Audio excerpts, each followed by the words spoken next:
Yeah. What's up, guys? It's your boy. I'm back again with another episode of Padilla's Perspective. I appreciate y'all tuning in. It is Monday, February 1st, and I am day hiking. I work the weekend, so I'm off on a Monday like this. I had a couple things I wanted to talk about today. But for starters, I wanted to maybe give a little bit of my backstory. I know I don't really talk a whole lot about just me in general. But my name is Chris Padilla. I am 35. I am married with 2 kids. I have a 15 and a 14-year-old son. They're kind of the reason why I decided to start doing this whole Padilla Perspective YouTube thing. I just wanted to get on record some of the things that are on my mind and that I want to talk about. And if something were to happen to me, God forbid, but that maybe my kids would have a place to check back to and spend some time with me or hear some of my advice. And I figure if it's good enough advice for my sons, then maybe it's good enough advice for all of you. Hopefully you take something away from all this. If not, maybe it just brings you a little peace to come take a walk with me in the woods. So it's nice out here today. It's empty. I came out here the other day, Martin Luther King Day, and it was packed. So it's very nice to be out here almost by myself. This is what I do to kind of recharge. I got to get away from things and, take a breather, meditate, if you will, but take a stroll in the woods and some deep breaths and stay away from the TV and the cell phone, besides recording, obviously, but just to get a nice mental break and a recharge to handle the things I got to handle in life. So that would be a small recommendation for y'all.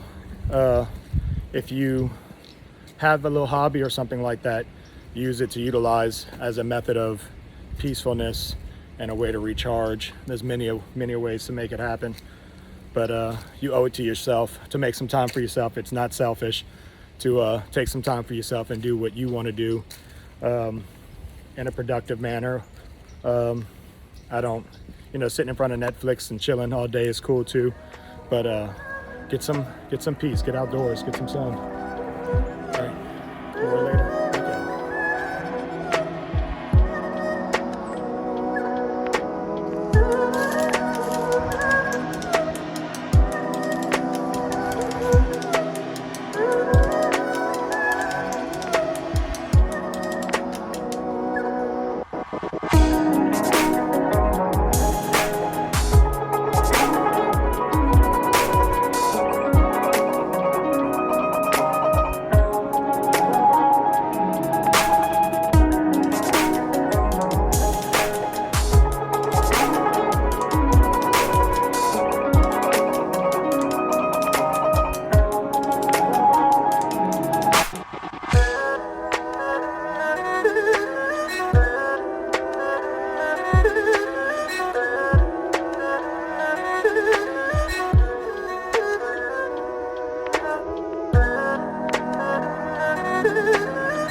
No joke. Towards the end of a hike, you get all jiggly leg because you're tired. Them things right there take you out, boy.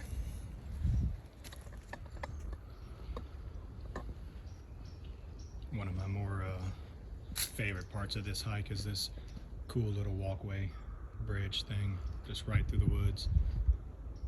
So pretty out here. So how's y'all 2021 going so far? Is this what y'all were thinking was gonna be happening in it, all this craziness still? Lately I've been just really tuning off of social media and the news and stuff like that. Not to hide my head from any of it, I still keep up with what's going on, but I just don't need that daily constant influx of drama. It's we're kind of almost getting addicted to it these days, the way we don't seem to kind of come together and find every little reason to separate ourselves and argue about stuff. My recommendation, like I say to my kids a lot, is the best way to change the world is to first change yourself, and then you automatically change the world. You become one less person adding to the drama, adding to the stress, adding to the bickering, adding to the violence. You become one less person doing it. And if you really think about it, if every single person did it at once, there would be no more violence. Just like that, if we all chose not to be violent with each other. Now, I get it. That's far-fetched in this world. I completely understand. What I'm saying is, bring it down to a small scale. What does a better version of you mean to your local community? What does it mean to your children? What does it mean to your spouse? What does it mean to your coworkers? To have a better version of yourself, not adding to the drama of the day, aiding and helping those that are really struggling with something in their life.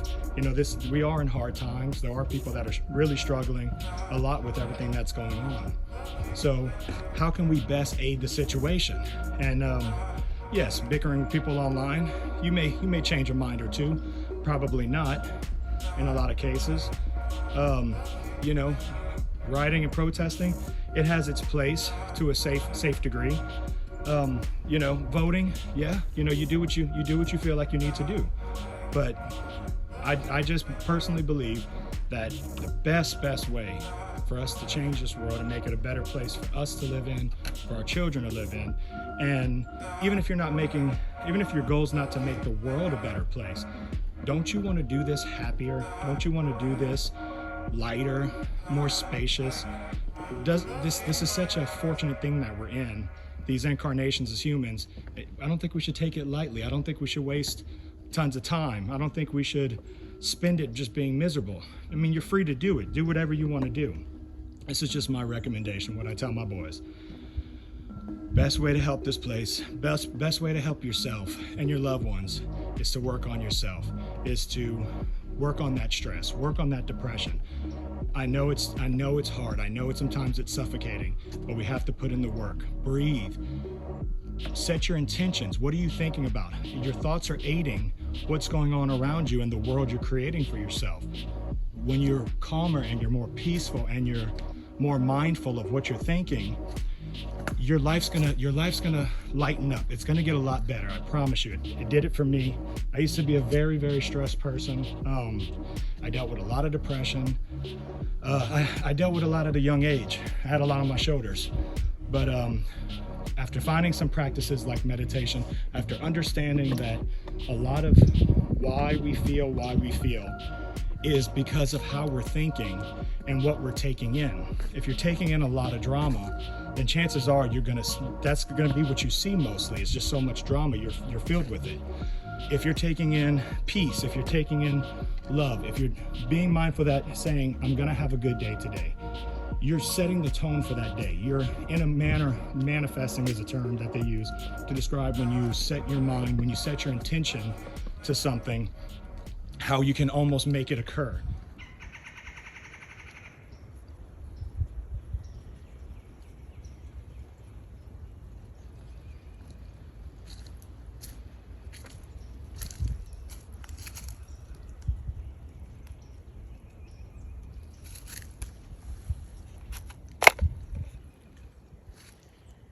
Hey. What's up? So it is almost noon here in the woods. Sun's almost at the top. Still feels great though, warmed up a little bit. So I guess I'll talk a little bit more about my history. I am fortunate enough that I've got to spend some time in people's lives that were different type of cultures and religions. I won't get too much into it, but being a part of them and devoting myself to them when I was a part of them grew me so much, and I'm thankful for all of them. And I guess the problem that I was having was that I didn't really find anything that really hit my like anxiety and depression issues that I was dealing with. And so I keep doing my research, keep doing my homework, and then I start stumbling across this mindfulness stuff, and kind of through a culture of like Buddhism, but not to say like, I don't want you to take too much from that, but being a part of it and just learning the different mindset and understanding that bottom line is a lot of the reason why you feel how you feel, it's in your control. It's a rough one to say, and I know sometimes it's rough to hear, but you gotta take charge of it. And that's where I found myself, was reading some books and keep doing my research on that, and starting to take those things I was reading about and learning about and putting them into some practice. Check that tree out.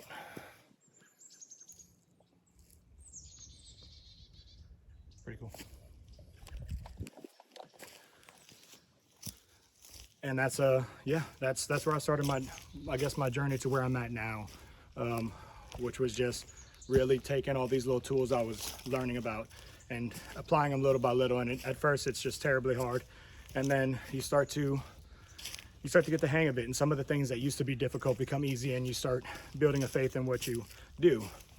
And I guess that's the other thing where I was at, was I found a lot of faith in a lot of different religions and whatnot, but it wasn't until I found faith in myself that I really started turning things around in my life, as far as my mental game, and just trying to make the most of this and enjoy it while I'm here, So I want to go over some of the books that I've read, maybe recommend a couple, and explain how they kind of changed the way I look at things and helped my growth. Master Yoda, are you in there? Hello, Master Yoda, you home? So I wanted to take a second and give y'all some tools if you want to, give this whole taking control of your feelings thing I'm talking about a try. Obviously YouTube has a lot of resources there. You can look up things like mindfulness. You can research meditation. That's something really good to allow you to take control of your feelings and really center yourself. It's a good tool to use in a lot of different areas in your life. People to look up, Alan Watts is really good for explaining a lot of this. Ram Dass, he's kind of like my teacher. He has some really, really good stuff. He's got a book called Polishing the Mirror. I highly recommend that one. That really just gets into really facing that you're causing a lot of the things that's going on in your life. So if you're causing them, then you can solve them. So that's really awesome. There's another book I like called Good Morning, I Love You, and that is by Shauna Shapiro. I really, really recommend that one to anybody, any walk of faith, you name it. That is just an awesome book, packed full of just tools you can use to start this process. If you're looking to tend to it, there's a tool to do it. One of the main things I took from the book that I really liked was called it was discussing what neuroplasticity is, and you should do some research into that. That's really cool. That is basically the brain will rewire itself endless times, all the way up until the time of death. So what I really liked about that was, that means that you can literally change the brain. You can literally change habits. That whole notion of, oh, dog can't learn new tricks, it's not true when it comes to us, because we have that ability to do that, to rewire the brain. And the cool thing is she was discussing how, like, when you think about something, some event comes up and you develop like a nervousness to that event, whatever it may be, going to work, whatever it is. You start reinforcing that every day when you continue to have that mindset when you go to work, when you go to every day. So that's the easiest route, that you're building a super highway of thought patterns and neurons in the brain that allows that to be the number one route anytime you go to work. So chances are when you go to work, you're going to have anxiety and stuff. So what she was saying is, when you start adding the mindfulness aspect to it and really start saying, okay, I'm going to have a good day. I'm not going to, I'm not going to feel so anxious. I'm not going to worry about what other people think about me. I'm not going to get too far ahead of myself and try to control the day. I'm just going to kind of let the day be what it needs to be. You start creating new highways of neurons in the brain, where now your thought patterns can start going to those as well. And as you reinforce them with baby steps every day, it's a small change every day. It's a small choice to say, okay, I won't get nervous just at this one instance. And that's all it takes right there.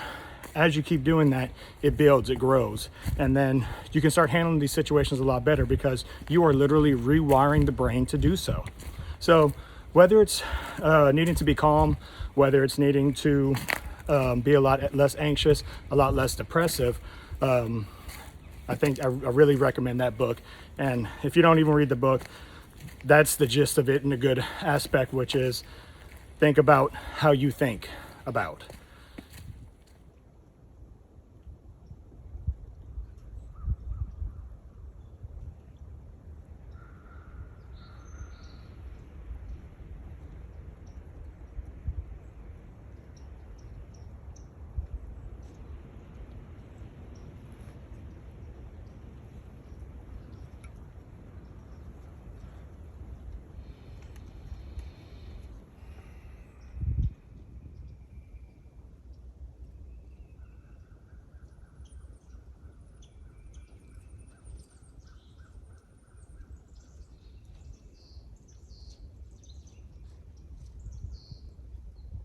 All right, so we reached the end of our little hike here, and watch out for the cypress knees. Well, if you made it this far in this video, I do appreciate it. This was a long one, and tell me what you think. I hope I put something out there that resonates with you. I hope I gave you some tools that maybe you can use to incorporate in your life. I hope my hike gave you a little bit of peace, because it sure gave me a lot of peace. And just keep in mind, working on yourself and all that, it's not necessarily obligated. That's just my recommendation, because I found in my life, when I started really getting after the hard work in my own life, that's when I started finding a lot of peace. So tell me what you think. I'll make more videos hopefully, and hopefully I continue to encourage you to live a cool, peaceful life, and hopefully together we can make this place just a little bit better for our children and whatnot, and especially for ourselves. So until next time, if there is a next time, love y'all big. Keep that head up. Don't beat yourself up too much. Forgive yourself of your shortcomings. Forgive yourself of falling. We all do it. We do it a million times. When you start working on yourself, don't let it set you back when you fall here and there. Keep getting up. Keep motivating yourself. Keep putting in that work. And until the next time, love y'all. It's very important when you're hiking and camping and you're looking for water to boil, to drink and eat with, you make sure it is from a good source. Definitely running water. Do not use ditch water, because you never know what you will find. Ew, doo-doo, ew. Keep it safe.